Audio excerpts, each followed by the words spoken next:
What's going on, people? Welcome back to Curtis Shaw TV, back with another live stream. Happy Friday, people. Looking forward to another Premier League weekend. Arsenal are back in action in a more competitive game. Obviously, the PSV game was a bit of a dead rubber, really, a bit of a boring game. We play Brighton this weekend at home, and it's going to be a difficult game, man. I was looking through the records. Brighton have won the last 3 games at the Emirates Stadium, which is crazy, really. Obviously, one of them was the League Cup game, but they've won their last 2 Premier League games there as well. 3-0 last season. We got battered. They beat us 3-1 in the League Cup last season, and the season before, they beat us 2-1 in the Premier League. So we don't have a great record against Brighton at home, so we need to make sure we handle business, that is for sure. And obviously, Brighton got a big victory last night in the Europa League, beating Marseille, beating Aubameyang 1-0. That made them top the group. So obviously, a great result for Brighton. So confidence will be high. It's interesting because obviously they played 48 hours later than Arsenal. So Arsenal should not have any excuses, man. I don't care if Brighton won. They played 48 hours later than we did, and we didn't even play our full strength team. So we can't have any excuses. You know, we should have more energy than them. They had a difficult game. They scored in the latter stages of that game, and it should have, you know, there should be no excuse for Arsenal. So we've got to be showing our quality and, you know, showing what we're about, really, in this game. So we'll have to see about that one, but let's hope we can collect the 3 points, people. Anyway, yeah, João Pedro looks a decent player, and to be honest, I think he's just made the Brazil squad as well. So we'll have to see with that one. We'll have to see with that. Anyway, let's move on. Let's look at it. It's Friday then. It's Saturday, Sunday. Meet me at the Friday business, people. Nicolas Anelka on the background. Serious baller, man. I always say, for me, one of the most underrated players to play for Arsenal. I think because he played for so many other Premier League clubs, we don't like look at Anelka as one of our own, if you know what I mean. But he was some player, that is for sure. Anyway, let's get into it. We got some transfer news. We'll do press conference reaction. And we'll also look at the team news ahead of the game against Brighton. Who's going to line up for us, and what sort of team we're going to have available, and how we're going to beat them. This attack needs to get more free-flowing, man. It's not quite cooking at the moment. And, you know, we need to find a way of scoring more goals and getting that front line a bit more active. Martinelli only got 2 goals this season. Not ideal. You would expect a lot more from him. Saka's been producing numbers. And then, obviously, Jesus, that sort of inconsistency is a problem as well. I see a lot of you saying in the comments, yeah, Beverly Hills Cop 4 is coming out. Who would have thought? Eddie Murphy coming out of another one. And I know I call Eddie and Ketty or Eddie Murphy a lot of the time as well. But yeah, listen, we're looking forward to that film coming out. Big up Jamrock Gunners TV. Hope you're well, bro. Big up everyone locked in. Over 1,000 of you already. Axel Foley is back. Now time to sell Eddie. Great time to sell him around the hype around the movie, you know. Big up Marty, though, with the super chat. And look, Joyce has done me. If you don't read this comment, you love Spurs. You've drawn me out there. If I could have ignored it, but I saw it and I couldn't avoid it. Christopher said, Big C, it's 1 a.m., 25 degrees. I hate the Aussie summer. Sleeping is impossible. Bro, it's 2 p.m. and it's probably about 4 degrees. So I know what weather I'd rather be in right now as well, people. But big up yourselves. Big up Whammer, who's gifted 5 memberships to the community. Let's go. Community settings. who's going to get the 5 memberships. But big up to you, Wyma74, who's gifted 5 memberships to the community. And really appreciate that.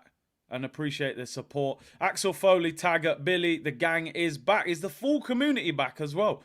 I didn't even see the whole trailer, but that's great if it is. Anyway, let's move on. Let's move on. People handing out memberships already. Big up Wham. It's a great start to the weekend. Let's talk transfers. We'll start off light. And Cedric, I've called him Cedric the Entertainer at times on this channel. Cedric Suarez looks as if he could be on his way out of Arsenal. Finally, sorry, mate. You're a cool guy at the petrol station, but you know I'm not here. I'm not here for that. When I look at this, I honestly believe this deal, and I still say this. I know it's a free transfer. I genuinely believe this deal had brown envelopes written all over it. More backhanders than Djokovic versus Federer at the US Open. Like, this guy was at Southampton with his contract running out. He comes to Arsenal and gets a deal till 2024 on £75,000 a week. 4-year contract, 75 grand a week. The guy had 6 months left on his contract at Southampton. I know it was a free, but how the hell has he got that deal? Unbelievable that he got that deal. And he's going to see it out. And he was always going to see it out. Because the moment he signed it, nobody was going to buy him out of it. Technically not the worst of players in terms of decent right foot, left foot, can cross a ball. But defensively, he's absolutely bang average. And I don't know how. You know, he went on loan to Fulham. And Fulham didn't even want to sign him. That told you everything. He has an unbelievable agent, that's for sure. But listen, Villareal are interested in Arsenal defender Cedric Suarez. Arsenal are open to letting the experienced right-back leave in January. His contract expires in 2024. I mean, this was really a crazy time, wasn't it, where we were just handing out insane deals. We need to get away from these kind of stupid deals. We have to. They're expensive free transfers, which is how crazy it is, because you're restricting yourself with wages. Number one, the minute you sign him, you can't get rid of him. No one's going to buy him on that wage. And second of all, it restricts the amount of wages you can give to players. And you know, we can't afford to be handing out contracts like this in future. He's a free agent, which means clubs from outside of the Premier League would be able to offer him a contract to sign him for free at the end of the season. But apparently Villareal would like to sign him in January. Arsenal are willing to let him go at an extremely low price, which I think, you know, is obvious. Of course you're going to let him go at a cheap price to get him out the door in January rather than wait until the summer. Get 75 grand a week off your wage bill and then go from there. But I think the problem is Arsenal are going to need to buy a defender in January. I don't rate Cedric, but if Tomiyasu's out injured, Tomiyasu's then going to the Asia Cup. Timber ain't going to be back at best, I don't think, until March, April, May. We are going to be short in defence. We're going to need to sign a defender, in my opinion, in January. Whether that's a versatile one, maybe somebody on loan, maybe you buy somebody. But protect his value, sign him up to a new deal. Listen, get him out. If Villareal want him, a club of that level, I'd still be looking for 2 or 3 million. Genuinely, like 2-3 million. You know, I'll sell him the story. Listen, he's coming from Arsenal. He can play right back, left back. Portuguese international. Obviously, they don't play. Rice is the defender. You're right, Don. That's probably why he was playing there the other day. Give Walters some minutes. Listen, we're going to need to do something. Tierney recall would be fantastic. I'm not sure whether we can do that. Let's have a look. Tierney recall. I doubt it. Most of these loans nowadays are not possible to recall them, especially when the club pays a fee to loan him. Yeah, it says there, it doesn't look like there's a recall. There is no option or obligation to buy them. But hey, here's what it is. Cedric looking like he's on his way to Villareal. Says clubs in Turkey are interested in him as well. And listen, Fraser, I'm with you. He said, if we're short-staffed, shouldn't we keep him? Voluntary work. We've got to go and get somebody else in. It's as simple as that. If you're letting Cedric go, because the reality is, if Ben White was to get injured, who plays at right back? We don't actually have a right back at the football club if Ben White gets injured and Cedric is sold. So the club will have to get somebody in, I would imagine, on loan to at least get us to the end of the season, and then we go with somebody else. Yeah, Euro 2016 winner, 2 million. You got to get 2 million quid for him if you're about your business. But listen, he's been at the club for a long time. I mean, I don't know. I think you get somebody in as cover. Hope that Ben White stays fit until Timber comes back. But I feel like Timber's going to be difficult this season. Obviously, it's a long-term injury. So it looks like Cedric Suarez is on his way out. To be fair to Cedric, Villareal is a pretty good move for him. I'm surprised he's even getting a club that good, to be honest. But I think that'd be a decent move for Cedric. So fair play to him if he can go to La Liga. Big up Zamir, who said, is Partey available? Well, there were some rumours about Partey. I believe people have jumped the gun a little bit. But Partey is back in light training. There are people putting up reports saying Thomas Partey is back. He's available for next week against Liverpool. From what I've read and from what I'm seeing in the reports, it doesn't sound like he is back yet. He's in light training. It's the first pictures of him back in the gym at the training ground. There was no pictures or videos of him actually out on the training pitch kicking a ball. So, listen, I saw the same reports. A lot of people were saying online, Partey could be available for Anfield. I doubt it. I doubt it. If he isn't even on the training pitch yet kicking the ball, I don't see how he starts or plays next week at Anfield after being out for nearly 2 months. But listen, it's difficult, right? Because I'm excited that Partey is close to being back, because I do think we're missing Thomas Partey. I think he's an absolute massive player if you can get him in this team. But it's like, I find it difficult to get excited, because I'm like, number one, how long is it going to take him to get fully fit? AFCON starts in like 3 weeks. So in reality, he's going to go AFCON. And then maybe he goes to the latter stages of AFCON. So you ain't getting him back till the end of January. So you've then got to hope, can the guy stay fit? Is the question. When Thomas Partey is fit, I think there's an argument he's possibly still the best centre midfielder at Arsenal. I think there's an argument he's that good.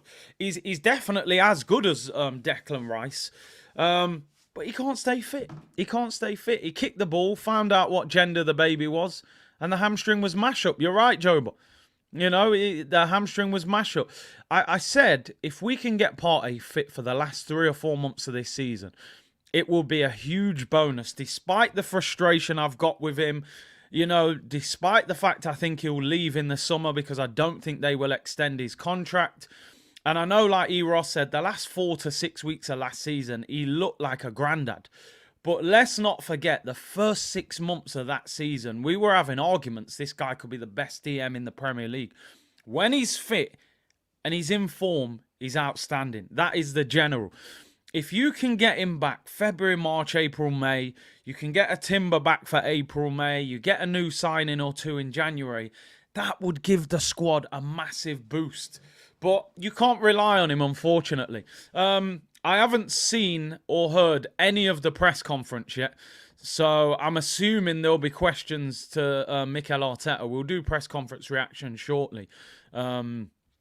I haven't seen it from any real sources. There are people saying online, Partey's back for Liverpool, but I haven't seen any quotes from the manager saying that. So I doubt it. I doubt it. I know there's a short video of him training in the gym, but I didn't see anything of him on the pitch kicking a ball, so I don't think he's going to be there yet. But listen, good to see him back on the training ground and in the gym, and if we can get him for 15, 20 games who knows? It would be fantastic. I think he's a great player.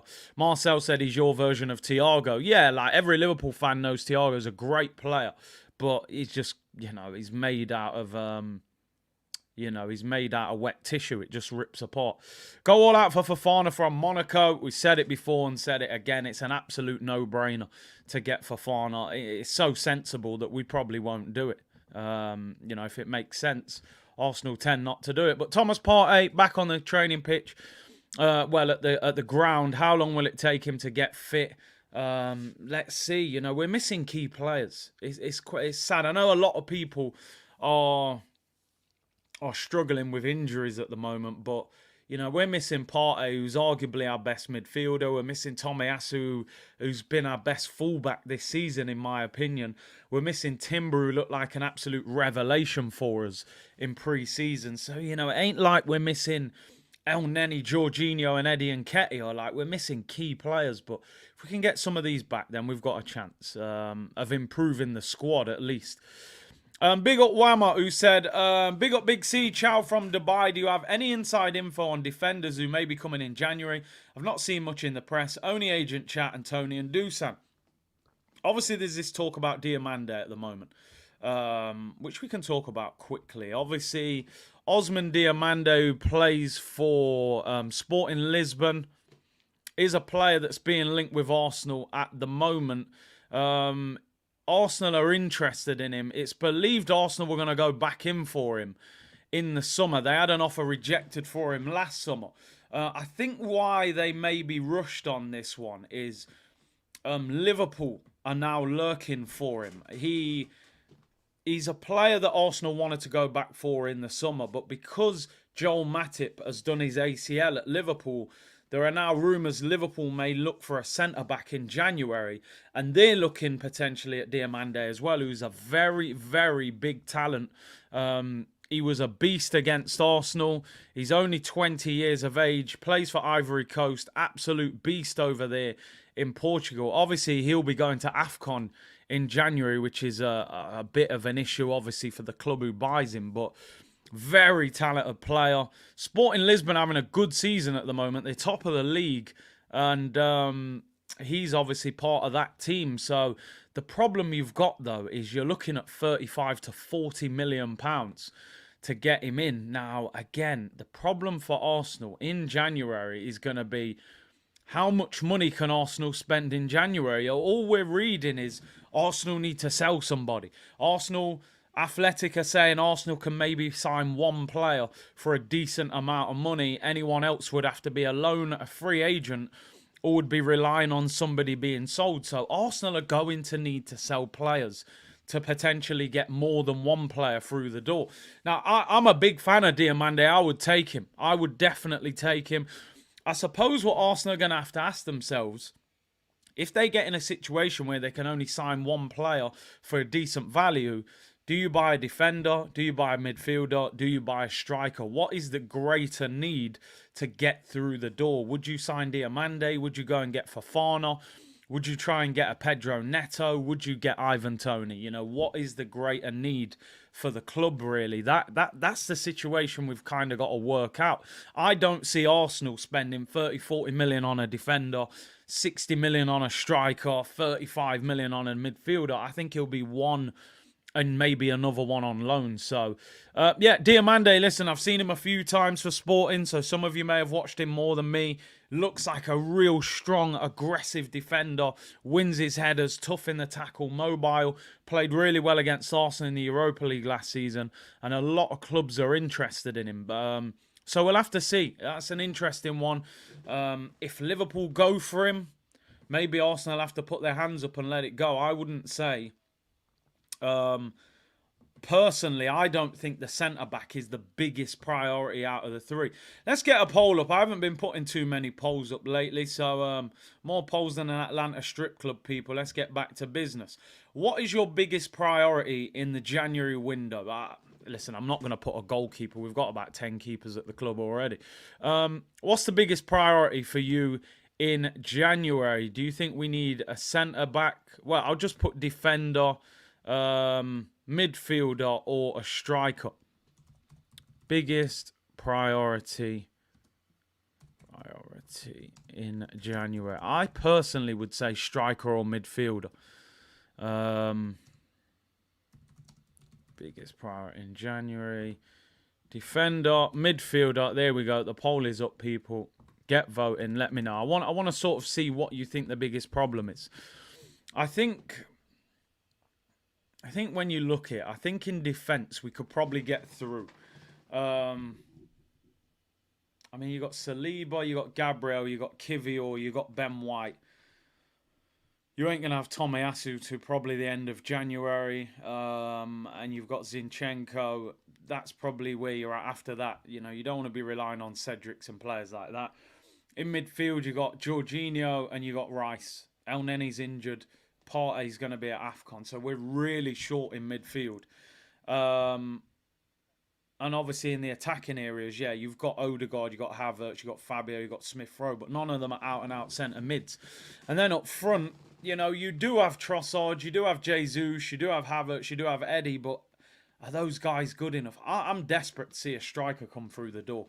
I've got to be honest, I just don't think we have that cutting edge up front to open up the better opposition. I think sometimes your striker needs to win you the game, and I just don't think our strikers are match winners enough of the time.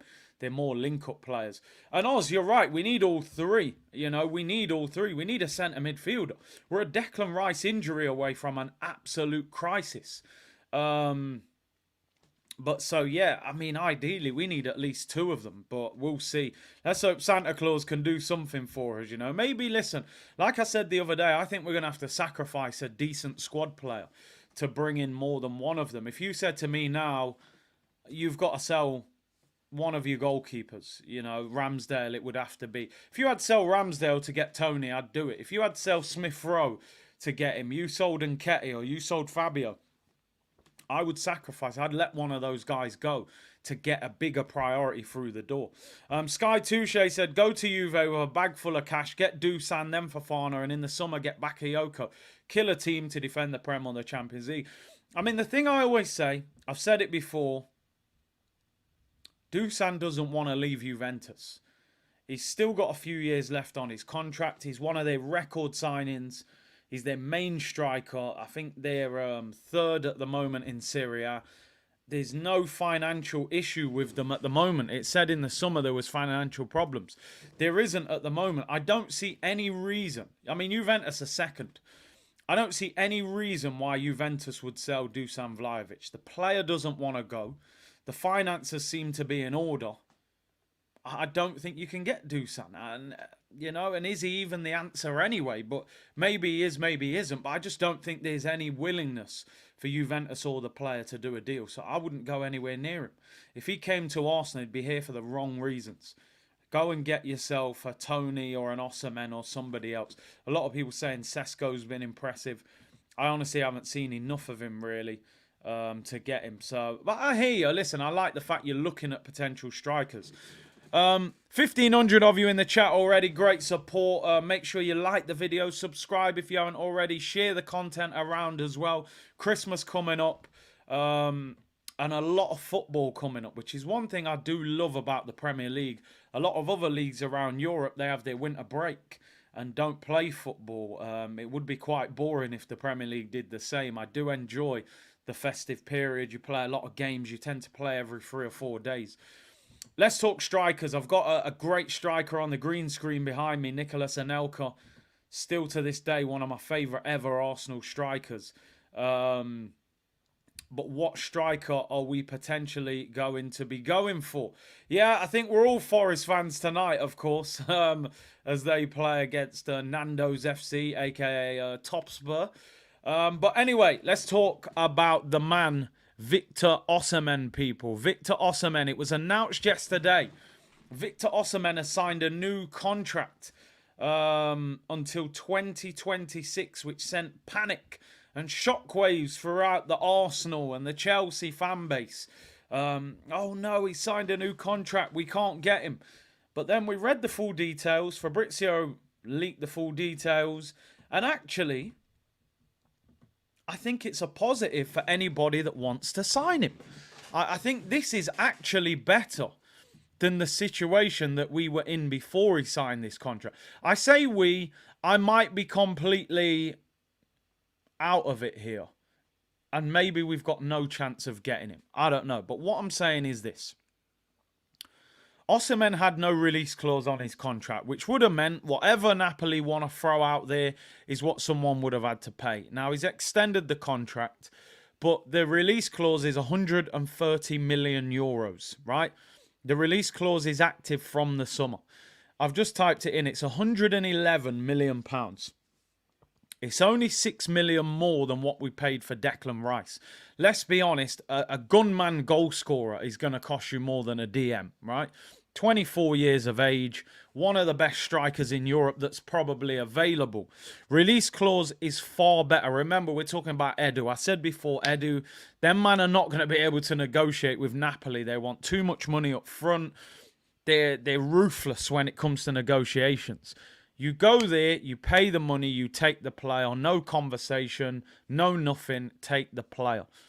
111 million pounds, right? 6 million more than what we paid for Declan Rice in the summer. The deal is there to be done. It's about who's going to pay the money and who offers him the best project. His agent's been saying he wants Champions League football. We know that Chelsea are interested in him. Champions League is not going to be at Stamford Bridge next season. But the problem we've got, the details around that, do you have to pay the release clause in full? That's number one. If you've got to pay it in full, that's a major problem for Arsenal. Are Arsenal going to pay that kind of money in one payment? I don't know. I know we paid a lot of the West Ham payment for Declan Rice up front. So I don't know. Yeah, Jamrock said, remember how Simeone was upset with the Partey release clause. I think where he was upset is because we paid it on the last day of the window. And I think Simeone was saying to Arsenal, if you're going to sign Thomas Partey, sign him early in the summer so Atletico can replace him.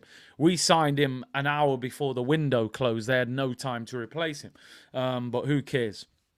Listen, it's an interesting one. It's for whoever has the money. This new contract has made it 10 times easier to sign him. He's got a release clause in the contract, 111 million pounds. It's just we need to know the details. Do you have to pay all the money up front? And are Arsenal even going to go for him? You know, are Arsenal going to go for him? And also, do you think Arsenal should Arsenal be going for a striker now? Or waiting for Osimhen until the summer? Like, would you rather Arsenal went and got Ivan Toney or Sesko in January? I'm just throwing out names of potential players that I think we could get in January. Would you rather sign a striker in January? Or would you rather wait for Osimhen till the summer? Now, I'll tell you where I'm at. I think Osimhen's ceiling is probably higher than Ivan Toney. He's played in the Champions League, he's younger. But I'm going to be totally honest. I would sign Ivan Toney in January rather than wait until the summer to sign Victor Osimhen. And I'll tell you why. Number one, I'm sick of hearing about what Arsenal are going to do next season. I've been hearing that for 15 years. Next season, war chest, summer. We're going to go for Luis Suarez, Benzema, Higuain, this player, that player, Draxler. You know, time after time, that's all we've ever been fed in the last 15 years as Arsenal fans. Next season's our year. This summer, we're going to blow up the transfer market. So to me, I'm living in the present, the power of now. I want Ivan Toney in January to try and win the title this season. Next season, we'll deal with next season. Also, on top of that, if there's a release clause in that contract, I'm sure there will be multiple clubs trying to buy him. PSG will probably lose Mbappe. They'll probably go for him again. The Saudi clubs might come back. Chelsea will probably chase him. Arsenal will be in there. I don't know if Arsenal win that race. I don't know if Arsenal win that race for Osimhen. So allowing Toney to go somewhere else, to gamble on Osimhen and then end up with nobody would make us look stupid. And on the flip side, if Mbappe doesn't go to Madrid, then maybe Madrid coming for him. No player's going to choose Arsenal over Madrid. So for me, deal with what's in front of you. Ivan Toney wants to sign for Arsenal. He's not injury prone. He's hungry to prove himself. You get him for 60, 65 million. That is a no-brainer for me. The Osimhen one, it's too cloudy for me. I don't trust Arsenal to deal with that and get that deal done. You know, we've seen Arsenal linked with these players before. But we'll see. I mean, the second part of the story as well, and again, they're throwing out Arsenal links to Osimhen. Get Italian Football have said today, Arsenal have already made contact with Calenda, who is Victor Osimhen's agent, with Chelsea already interested. Now, I think we spoke about this a few weeks ago. It's quite common knowledge, and if you search it up online, it's there. You can read it. Arsenal had a meeting with Victor Osimhen's agent last summer. He was pictured leaving London Colney. Sometimes it's difficult to understand what's happening because, for all we know, he might have other players on his books. He could have been talking about another player. So it's not exactly groundbreaking news that an agent was leaving London Colney. You know, there could be multiple reasons why he was there. But obviously, his main player on his books is Victor Osimhen. So apparently the release clause is from January, but I think there's some sort of gentleman's agreement that he won't leave until the summer. And you know Napoli don't mess around. They're not going to give him a new contract for him to leave straight away. I think he will honour the fact that, you know, they are in a title race. They're not having the best of seasons, Napoli, by the way. They're 6th in the league at the moment. Considering they were champions last season, is not a great season for them. But they're in the Champions League knockout stage. So I think he will stay at the club until the summer. I like Osimhen. I've always said I'm not totally sure how good he is, if I'm being totally honest. I don't watch Italian football that much. He's one of them players that when I watch him, I feel like he doesn't do that much, but then he pops up with a goal. And, you know, you can't complain about that. You want a goal scorer. Listen, I would love Arsenal to sign Osimhen, to be honest, because of the age and the room for growth as well, and the fact he's done it in the Champions League. I just don't know if we're going to get him. And I'd rather deal with what we actually can get. I'd rather deal with reality than a dream situation. If Arsenal feel they can get Osimhen and they're being given a lot of positive encouragement, then maybe you sit out for 6 months. But I'm you know, I feel last January cost us the league. I've said it before. A lot of people don't like that conversation. A lot of people don't agree with it. A lot of people do. I look at the 3 players we bought last January. Trossard, you've had little phases where he's looked really good, and at other times he doesn't look great. He's become a bit of a squad player at Arsenal. You look at Kivior, for me at this moment in time, he's been a flop. And I know it's not all his fault. He hasn't played centre-back enough. He's being played at left-back. But the reality is, Saliba got injured. Kivior should have came in. They didn't think he was ready to play in the Premier League. We ended up with Rob Holding, and we lost the title. So that tells you that Kivior's not ready. He's being linked with moves already. Manager's playing him at left-back. He's getting roasted at left-back. It's not a successful signing at the moment. And you look at Jorginho now. I try to be respectful with Jorginho because he hasn't particularly played bad since coming to Arsenal, but the reality is, if you're in a title race and you've got a double pivot of Xhaka and Partey that is playing very well, but you've got no genuine cover behind that, you don't go to Chelsea and sign a 31-year-old that they have not offered a new contract to in one of their worst seasons. Remember last season, they were a shambles. So amongst all that shambles, they still looked at Jorginho and said, we don't want this guy beyond the end of the season. We're not offering him a new deal. He's finished. He's past his best. He looked good in midfield with Kante, but now it ain't happening. We rolled along 12 million, 18 months, we'll have him in a title race. You're competing with one of the best teams in Premier League history in Man City. You are not going to bridge the gap by signing Trossard, Kivior and Jorginho in the middle of a title race. None of those 3 players start for Arsenal at full strength. All of those players were actively being sold by their club. The Kivior one's different because they're a smaller club who wanted the money. Now, I mean, Jay's saying I disagree. 12 million, he has done a job for us. But doing a job don't win you the league. Doing a job is not the right expression. To win a league, how many players at Man City do a job? Just do a job. He does a job. How many at Man City just do a job? Squad players. I mean, Calvin Phillips hardly kicks a ball, and Calvin Phillips is probably better than some of our squad players. Do a job, don't win you the title, people. You need people that improve the level, lift up the level of that team. El Neni does a job. He runs around, does a job. Ain't going to win you the league. Cedric can probably do you a job. But do a job ain't winning you a title. Not interested. Doing a job. Doing a job is what we've been doing for 15 years.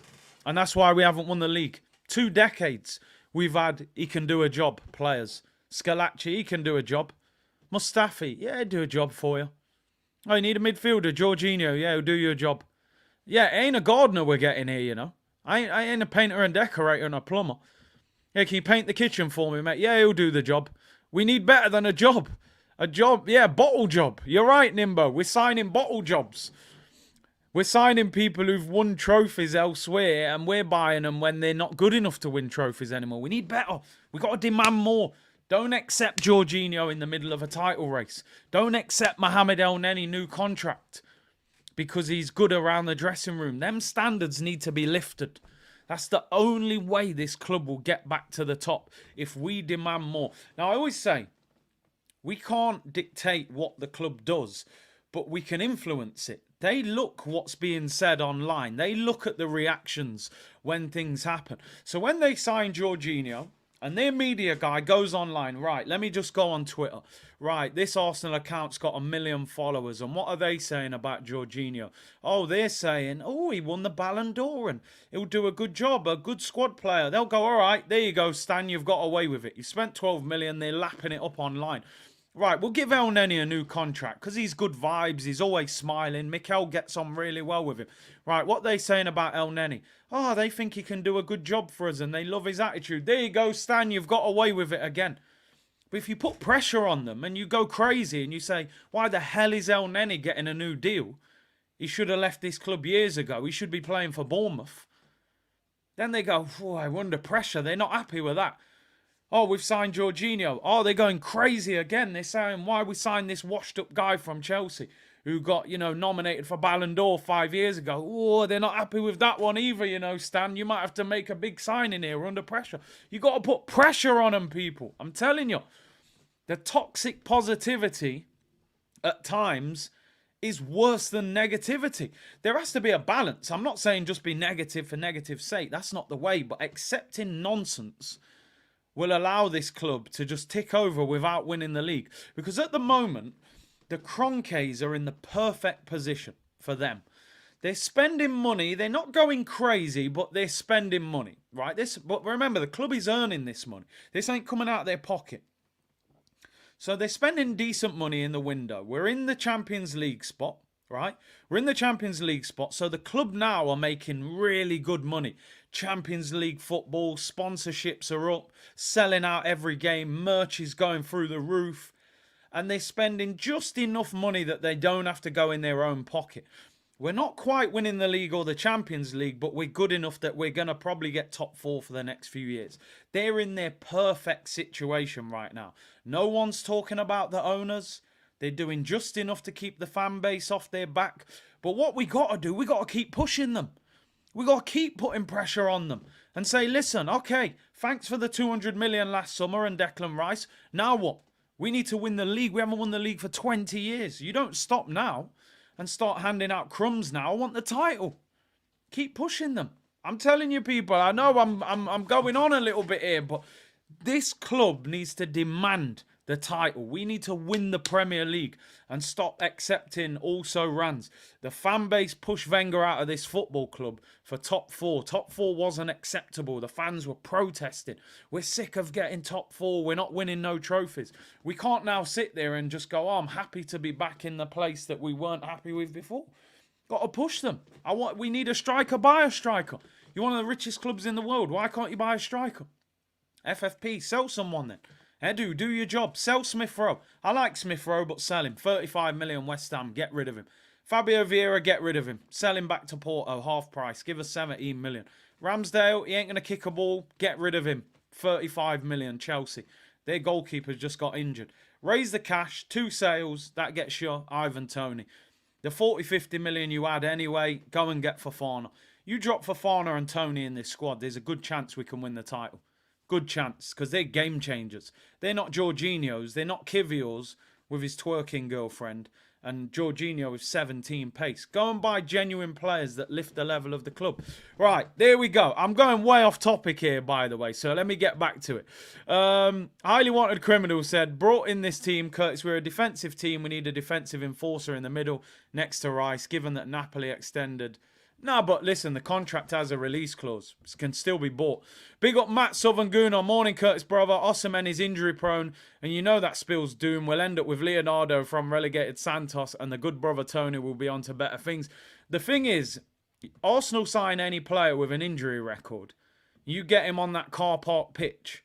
You know what's going to happen. You sign Victor Osimhen. The man plays in a mask. You know, he's had that cheekbone, I think, broke. And he's got problems. He's had muscular injuries as well. You put him on that Asda car park training pitch at Colney. You know what's going to happen to Victor Osimhen. We'll pay £111 million and he'll be another Thomas Partey. He'll be injured all the time.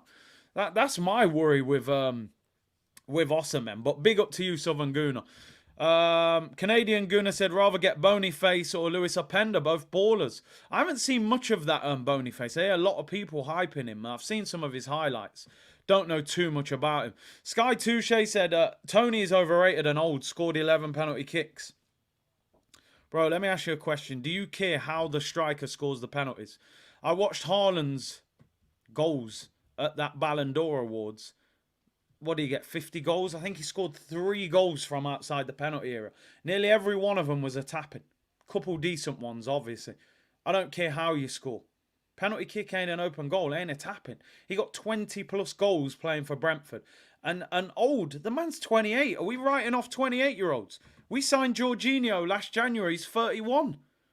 So what if Tony's old, then what's Jorginho? What's El Neni? What's Partey? Come on, man. Do me a 20. Are we writing players off at 28? 27, 28? Come on.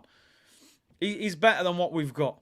Whammer said tactics question. Why is it that 4-4-2, Thierry and Bergie up front work brilliantly? Now nobody plays 2 up front. Has football changed? I've said before, in football, there's a sheep's mentality in football. You notice everything goes in a cycle. And usually, whoever's at the top of the game, they're the trendsetters and everyone else follows. So at the moment, Pep is the trendsetter, right? Pep is the trendsetter now.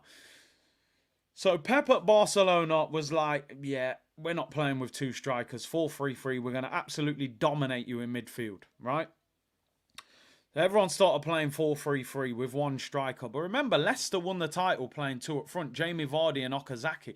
Because that 4-4-2 kind of went against 4-3-3 a little bit. They had Drinkwater and Kante in the middle who did loads of running. So you look at it now, and sometimes I think, don't just go along with everything that Pep's doing. Pep says you don't need an out-and-out striker, so we all go for false 9s. Then Pep throws a curveball and signs an out-and-out striker who's 6'5" and leaves us out of it. You know, he's inverting his fullbacks every minute, so we start inverting fullbacks. Why do we not invert and do something different? Because you'd probably see a better Martinelli if Zinchenko was getting on the overlap. I think sometimes you should do different things. Don't just copy what Pep's doing all the time. But you're right, 4-4-2 was legit back in the day, but you speak to managers now, they're scared to play 4-4-2. They think their midfield's going to get torn apart. If you got 2 great centre mids, you can get away with it. Partey and Rice, maybe you could play it, but then where does Odegaard play? But big up Whammer. Young Gunner said, the standards at our club need to be raised. Harsh reality, if we don't get our act together in January and fall short, Arteta's under pressure. He has to be. But he won't be. He should be, but he won't be. Because the owners will go, right, where did you come? 2nd, 3rd, we'll take that. Champions League money's in the bank. We'll spend 100-odd million again. You can have a little go again.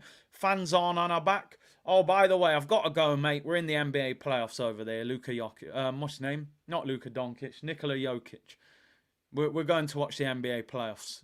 You lot, make sure you get top 4 again next year. And that's where we are. As I said, with the side dish, with the coleslaw, with the bread. We're not even the rice yet, people. Never mind the chicken. The seasoned chicken. We ain't even that. We're the tap water. So, you know, they'll get away with what they can get away with. Snake Eye said, Big C, the issue is there are some fans who do see it like we see it. Think about this, people. Stan is richer than Bowley. Let that sink in. 3 times richer than Bowley. Not just a little bit richer, 3 times richer. Has he improved, Kroenke? Yes. Is he good enough to win the league? At the moment, I'm saying no, until I see evidence in January. Big up Snake Eyes. Sky Touche said Jesus was out for 3 months playing false nine, scored more non-penalty kick goals than Tony. How is that an upgrade? Bro, listen, don't do it to yourself. Don't do it to yourself. I don't see anybody saying, oh, Haaland scored 36 goals in the Prem, but 34 of them were in the penalty area. No one complains. Do you think Man City fans care that he scored 34 goals inside the penalty area? Who cares? Penalties, tap-ins, off your shin pad. I don't give a damn how you score, mate. A 30-yarder you don't get more goals for that than a penalty or a 4-yard tap-in. I want a striker that can hit the back of the net. He scored 20 goals last year. Jesus got 11 goals. He was out injured for 3 months. That's the first problem. Yeah, he's been injured twice this season. False nine, well, at the moment, that false nine thing ain't working for us either because our wingers aren't scoring as many as last year. Ivan Toney's going to cost you the same as Havertz. He's going to cost you the same. Who do you think we should sign, Sky Touche? I want your solution. Don't just tell me the problem. Give me a solution. That's what I want. Consider your action, says Eros. Well, you know, we always have to. English tax Ross, man. Big up yourself. Bring Ivan Toney to the carpet, man. Knows the league. Strong. Bullied Saliba. Can take penalties. 20 goals in the Prem. Lives in London. 60-odd million. Transition period easy. Wants to play for the club. Wage ain't that big. It's a no-brainer. Don't get me wrong. I'd love to see Osimhen. But Osimhen's going to be on huge wages. Huge transfer fee, no guarantees we get him, and he's been quite injury prone. It's a risky deal. Every deal's got a risk, but it's a very risky deal. Get Tony to the carpet, man. Stop messing about, man. Yeah, man, get Tony here, man. DMX settings, man. But Sky Touche, I want your solution. I actually want to see who you believe. What's your solution to the problem? Because I think all of us can agree Jesus isn't the answer, and Eddie definitely ain't the answer. I disagree because I don't think they bought Declan Rice just to get top 4. There was no way on earth Declan Rice was going to be the difference between second and winning the title. He's just not that kind of player. He's an outstanding DM. But I never looked at Declan Rice and thought, you know what? Getting Rice wins us the Premier League. That wasn't enough. We needed Rice. We needed Timber. We needed maybe 2 others, you know, to make me think, we can bridge the gap. Listen, I wish we was signing Prime Nicholas and El Canal, that's for sure. Anyway, people, it is that time. Waffle settings with the manager, Mikel Arteta. Let's see what he had to say ahead of the game against Brighton. As I said, this is a difficult game. Brighton have won the last 3 games against Arsenal at the Emirates Stadium. 2 in the league and 1 in the Carabao Cup. So this is a bit of a bogey team for us. Why always me said, you want Tony so bad you even diss Osimhen. I think Tony is not that guy who will score 20 goals without penalties. Sorry, Curtis, you're biased. Listen, this is what I'm saying. And I just want to make this clear. If you can get me Victor Osimhen, no problem. I'll step aside. I'm willing to let Ivan Toney go. My problem is this. We ain't getting Osimhen in January. We clearly don't have the money. So any move for Osimhen is going to be in the summer. Tony can be signed in January. So that's the difference. 6 months. I'm interested in this season. Next season, we'll think about next season. I'm not prepared to let this season fizzle out because of next season. I've heard that for too long. I'm bored of that. I'm bored of hearing about next season. Next season, we'll sign Benzema. Next season, we'll sign Draxler. Next season, we'll sign Higuain. We're going to buy Luis Suarez, 40 million and £1. It's always next season, next season. I don't want to hear that story no more. Get me a striker in January. If it's Tony, get me Tony. You know what? Get Tony and then get Osimhen in the summer. Why not? We can afford it, but we won't. I want a baller in January, and I want to see this team try and win the title this season. Not interested in next season. I don't care what the kit looks like. I don't care what happens to the stadium. I don't care what players we're linked with. I don't care who the technical director is. I want to talk about this season. Get me a striker. Win me the title. Get me a defender or midfielder. That's all I'm interested in. It's not about Osimhen and Tony. It's about what can happen now. I ain't interested in next season right now. I've got to be honest. So that's where I'm at. I'm not dissing Osimhen, but I want somebody in January. Not wait until next year. Next year, City could go crazy, go and buy a superstar, and we're nowhere near them next season. Right now, we're close to them. DV said, I'm glad I'm not the technical director. Listen, bro, if I was the technical director, trust me, we wouldn't have no Cedric. We wouldn't have no Kivior. We wouldn't have no Jorginho. I'm telling you now, things would look different. It'd be a little wild, I can't lie.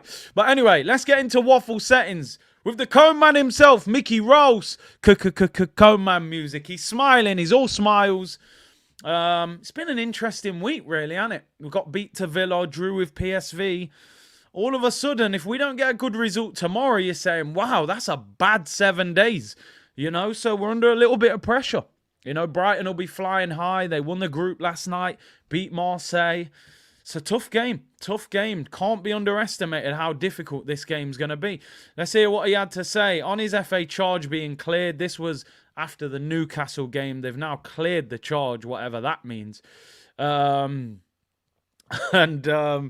Yeah, so he's boss case, people. I told you. This guy, Mickey Rourke's the boss. Teflon Don. So he's boss case. Free him. Free Mickey, man. Free Mickey. Let him out.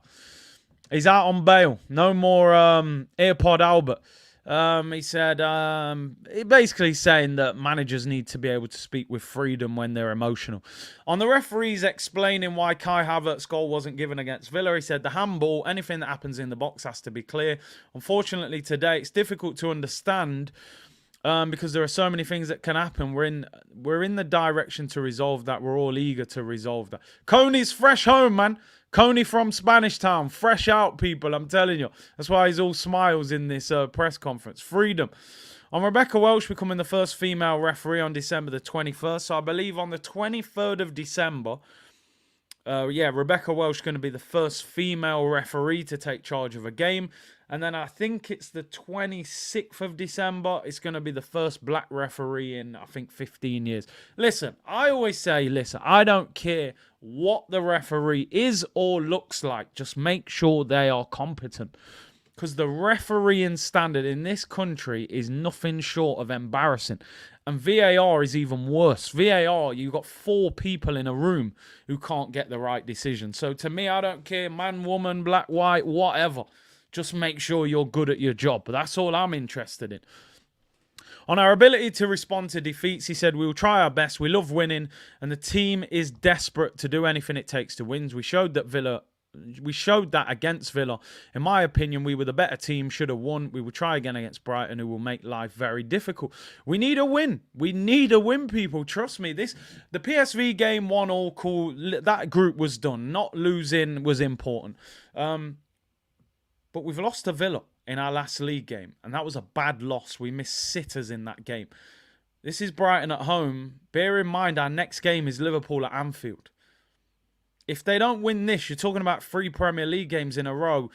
Very difficult. So we have got to win this game. It's a very, very important game for Arsenal. It really is. He said, on what makes Brighton so hard to beat, they're a really good side. Last year, we had the game under control. We conceded a goal. The game completely broke up, especially in the last 15 minutes. On the latest team news, he said, Martinelli is feeling good. We have no other news apart from Mo, El Neni, of course. Mo had to be subbed because he felt something in his hamstring. We did a scan. It doesn't look too serious. He's going to be with us very soon, which is good news. Martinelli obviously had a cold and missed the game against PSV, but it sounds like he's back. We need to get Martinelli cooking, man. I saw a long report yesterday on Martinelli, and I was like, something ain't right with Martinelli this season. But it's not just Martinelli, it's the whole attack. It's the whole attack. You know, Saka doesn't look as free-flowing, but he is producing numbers. So that's the one thing with Saka. Jesus is inconsistent. Martinelli's inconsistent. End product doesn't look great. Odegaard's out of form. You know, Havertz, yeah, he's improved in the last 3 or 4 games, but I'm still not sitting here saying he's been a success. I'm still disappointed with what we've seen from Havertz this season. So I look at that whole collective attack, and I think apart from the numbers that Saka's putting up, we're not producing at the moment in this attack. We're really not. And Trossard, who in pre-season was all saying, we've got to find a place for this guy in the team, he's been shocking the last few games. He really has. Partey's progressive passing is a huge reason why we're not playing well. I agree, Sam.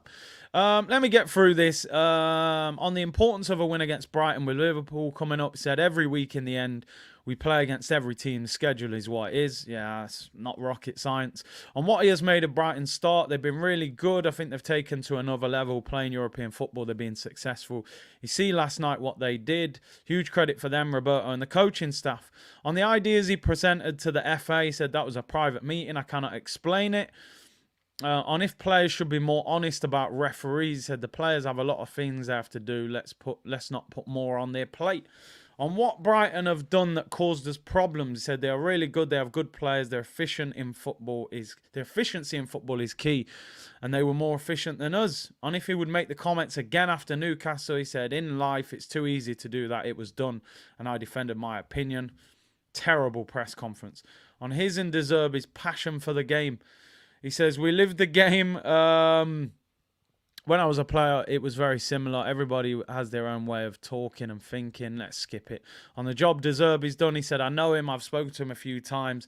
I've followed his career since he was at Sassuolo before he moved to Ukraine. It's impressive. Having plenty of fixtures over Christmas, and if he likes it, he said, I really like it. It gives us the opportunity to bring family over. When I was in Spain, it was different. Let's skip it. On the FA saying he was charged because he is a high-profile manager, I said, we have a huge duty. It's part of our role to conduct ourselves. On how Brighton educated Trossard and White, he said, I know how good they are in their process, in their culture. This is a real boring one. On Reece Nelson's performance against PSV, on if he'll get more minutes, said he had a really good game. As you said, he was lively and brave in his decision-making. He generated 4 big situations. I think he has a really positive impact, so he doesn't say he is going to get more minutes. Politician answer again. Is there motivation for revenge after last season's home defeat? He said it was a tough day losing at home. It was the last goals we conceded. It was painful. On if he will remind the players of that, he said they know, they felt it. If PJMOL recognised the need to improve, he said it's not about them, it's about we. On if ex-players should be involved in officiating, he said I don't know the solution. They have to find the solution. We have to try to support them with ideas. Try to move the game forward. Shocking press conference. Them questions were a joke. They asked him more questions about Brighton. Absolute shocker of a press conference. Waste of time. Let me end this poll. What position do you think we need to address the most in January? Defender, midfielder, striker. 12% say defender. 34% say midfielder, and 54% say striker. So you want the striker, you want the gunman to come through the door and solve this goal-shy attack, people. Listen, Curtis Shaw for manager, said Young Gunner. Listen, I've won multiple titles. I'm football manager. Anyway, let's move on, people. Let's move on. How are we going to line up tomorrow? How should we line up tomorrow? I'm going to be honest. I think there's probably only one decision to make in this team. I think the other 10 places pick themselves, if I'm being totally honest. The one position, in my opinion, is the goalkeeper. It's not going to happen. And I know we speak about it every week. I think that the rest of the team picks itself. You're going to play Saliba. You're going to play Gabriel. Ben White's going to play at right back. We've got no other option. Zinni will play at left back. You ain't going to play Kivior after the way he got absolutely destroyed against PSV. The midfield's going to be Rice, Havertz and Odegaard, in my opinion. I don't think he really needs to go double pivot and play Jorginho. So I can't see Smith Rowe playing. He's not fully fit. Odegaard needs a performance. I mean, you could play Trossard in there. He's been awful in there. Martinelli's back. He will play. I suppose you could play Trossard up front if you wanted to drop Jesus, but I don't think it's going to happen. If Jesus is fit, he's going to play through the middle, and he didn't play against PSV. He came on for a few minutes at the end. I mean, listen, I'm not going to start the whole debate with the goalkeeper. I thought Ramsdale had a good game in the week. I'm totally honest with how I feel about the goalkeeper. I don't think David Raya has been an improvement on our Ramsdale. I don't care if he completes more passes. He doesn't fill me with confidence. He's struggling to come for crosses. He's making mistakes that are costing us goals. I don't think either one of the goalkeepers are amazing. You know, I like the look of, is it Maignan, who played for AC Milan the other night made an unbelievable save the other day. I genuinely, if I was picking the team, honestly, I'd play Aaron Ramsdale. I would. And honestly, you know, if you've been watching this channel for a long time, I'm not even the biggest Ramsdale fan. He's 25. He's 3 years younger than Raya. And I honestly don't think Raya's any better than him. I don't think he's any better than him. I'm not even sure if he is better than him. I'll go as far as that. But listen, reality of the situation, David Raya's in goal. David Raya will start tomorrow. And he needs a performance. He needs to cut out the mistakes. He did okay against Villa last week, so, you know, he's going to play. I think this will be the team. I don't see any other changes happening unless there's an injury. I don't think Trossard will play. I don't think Eddie will play. Well, I hope Eddie don't play. And I don't think Kivior will play. I think that team is strong enough to beat Brighton. I think... E-Ross said, yeah, but Raya has better hair than Ramsdale. Yeah, maybe they swap Brill Cream for Christmas. Secret Santa, you know, give each other presents. Big up Blood Type Arsenal, man, for becoming a member. Really appreciate that. And we will have a member stream over Christmas. Peter said, did I hear you correctly that you said, Sell, are you fit, bro? AKA ESR, what happened? Now, what I'm saying, you know me. I'm a big fan of ESR. Would give him till the end of the season. What I'm saying is, if we got into a situation where we were like, listen, we can go and get Ivan Toney or somebody like that, but we don't have enough money, or we can get Osimhen, or we can get whoever, but we don't have enough money. I'm saying I would sacrifice a good squad player to bring in somebody that potentially can go into the starting lineup. And look, ESR would not be at the top of that list. I've said before, I'm a big fan of ESR. I would rather sell Fabio Vieira or Eddie Nketiah or somebody else before him. But if you said to me, ESR's got to go and you can bring me in a top striker, then he's got to go. That's the reality of the situation. But I'm sticking with ESR till the end of the season before I say, listen, we got to look at moving him. Before we round up, people, let's finish off by looking at the Premier League table. What are we up against? The game's on Sunday, 2 p.m. kickoff. It's not live in the UK, which, thank you very much. You know, what am I paying, you know, all this money out for? And you're not showing games like that. How can Arsenal v Brighton not be on television on a Sunday at 2 p.m? It's just quite unbelievable. So it's VPN settings for me, people. I'm hoping the game's on Peacock or something. I just want to see, what game are they actually showing at 2 o'clock? West Ham against Wolves. Jesus. You're showing West Ham United against Wolves instead of Arsenal Brighton at 2 o'clock. And obviously it's Liverpool Man United on Sky after. So I'm fuming about that. Sam said, luckily I'll be at the carpet. Enjoy, bro. Enjoy. So yeah, I'm gonna be about 20 seconds behind some of you unless I can get it on Peacock. Absolute disgrace. Listen, Brighton 8th in the Premier League, only 2 wins in their last 5. They're not in amazing form in the Premier League. I think their squad depth's been a little bit stretched with the Europa League. Just looking at some of their results, people, in the Prem. They drew 1-1 at home with Burnley in their last league game, which is a bit of a stinker for them. They did beat Brentford 2-1 at home. They lost 3-2 away at Chelsea. That was against 10 men as well for over half an hour. They beat Forest 3-2. They drew at home to Sheffield United, who are probably the worst team in the league. And that was at home as well. So I'm going to be totally honest. They drew with Everton as well. They drew with Fulham. And they lost to Man City, drew with Liverpool. They're not in great form. They're not in great form in the Premier League. So, listen, I'm not giving Arsenal any excuses. I don't care if, listen, like I said, they've beaten us in the last 3 games at the Emirates. But they're not good this season, really, to be honest. The only thing I would say, they've got goals in them. They've scored as many goals as Arsenal this season. 33 goals in 16 games. So the one thing they know how to do is hit the back of the net. However, they've conceded 28 goals in 16 games. We've conceded just 15. So it shows their defence is leaky this season. They lost 6-1 to Aston Villa earlier on in the season. You know, they are conceding. They lost 3-1 to West Ham as well. They're leaking goals. Arsenal have no excuse. But, you know, this attack needs to be firing. if we're going to beat them. Obviously, Liverpool play against Manchester United.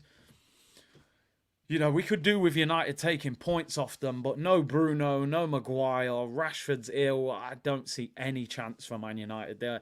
I saw a thing there. Man United have scored 18 goals in 16 games. Man City have scored 38 goals.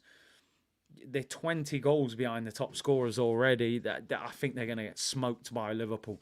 And obviously, we play Liverpool next week at Anfield, so a big game for us. Listen, people, thank you very much for tuning in. I'll have a video out tomorrow. I may even do a live stream, actually. It's Saturday. But we will be live at 1 o'clock on Sunday for Arsenal against Brighton. Big game. And we may even do a double watch on. I might even do Man United Liverpool after. Super Sunday business. So listen, make sure you like the video, subscribe to the channel, share the content around. Enjoy your Friday, people. Big game for Arsenal on Sunday. And I'll see you all tomorrow, people. Bless.